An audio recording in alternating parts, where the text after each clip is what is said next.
মুমিনদের প্রথম গুণ, তারা যখন নামাজে দাঁড়ায় ভীত সন্তুষ্ট হয়ে খুশু খুদুর সাথে একাগ্রতার সাথে নামাজ পড়ে, with full of সল্যামনিটি and submission. ডানে বায়ে তাকায় না, তারা সব সময় টেনশনে থাকে আল্লাহ আমার নামাজ কবুল করলো তো।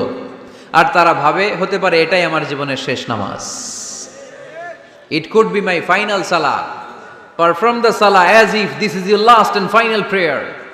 এমন ভাবে নামাজ পড়ো, চিন্তা করো যে হতে পারে এটাই তোমার জীবনের শেষ নামাজ, আর হয়তো আমি আল্লাহর সিজদা দেওয়ার সুযোগ পাবো না। আজকের মাহফিল শেষ করে আমরা বাসায় পৌঁছতে পারবো কোনো গ্যারান্টি আছে আমার? আর 10 মিনিট হায়াত আছে আমার, কোনো গ্যারান্টি নাই। আরো 2 মিনিট বাঁচবো, গ্যারান্টি আছে? শ্বাস যেটা নিলাম এটা ফেলতে পারবো, গ্যারান্টি আছে?